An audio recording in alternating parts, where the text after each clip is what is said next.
Now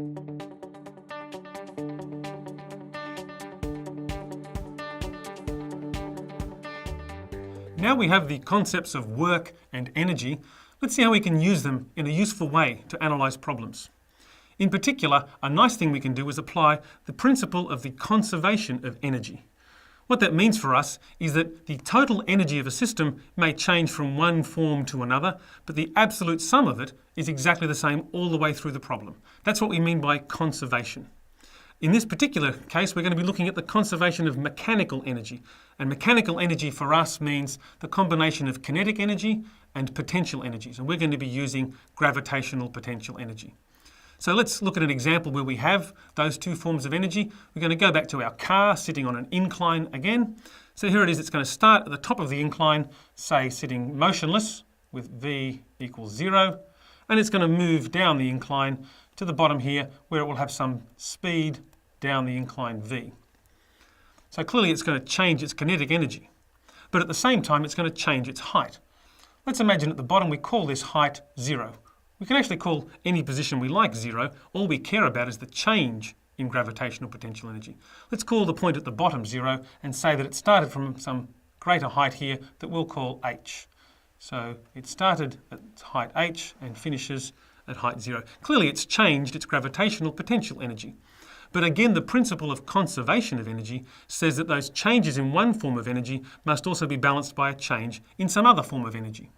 So we can write down, for example, at the start of this problem here, we can write down that the kinetic energy that we had initially, K initial, is actually 0.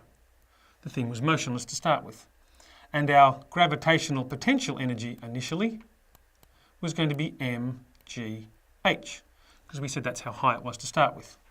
At the finish of the problem, our energy is a little bit different in that now our kinetic energy, the car is moving, is going to be a half mv squared. But the gravitational potential energy at the finish will be 0. That's the point we called 0 height. Now again, the principle of conservation of energy says the total energy at the start and the total energy at the finish must be the same. So we can write down that our initial kinetic energy plus our initial gravitational potential energy must equal our final kinetic energy plus our final gravitational potential energy. And this is a fairly easy calculation now. We started off with no kinetic energy and we had gravitational potential of mgh. We finished off with a speed v, so we must have kinetic energy a half mv squared, but we had no gravitational potential energy at the end. And this is a fairly simple equation to rearrange. We can show very easily that this gives us the speed at the bottom of the incline is going to be the square root of 2gh. It doesn't depend upon the mass of the car. We kind of know that the only force that's acting on the car here that's pulling it down the slope is gravity, and everything accelerates with the same acceleration under gravity, so the mass doesn't come into it. But the nice thing about this calculation is we didn't have to worry about any vector quantities, we didn't calculate any accelerations or net forces, we simply considered the total energy at the start, the total energy at the finish, and in fact if this incline had had all kinds of wiggles and wobbles in it, it wouldn't have changed our calculation at all, although the acceleration may have been not constant all the way through.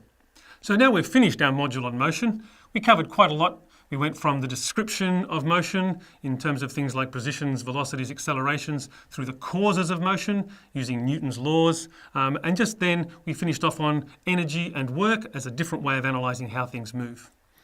In the next module, we're going to move on to a different bit of physics, this time wave motion. A lot of different types of waves, and in particular concentrating on sound waves. I think it's going to be a fascinating journey through some really interesting physics, and I'll see you then. And cut. That was good. Got it.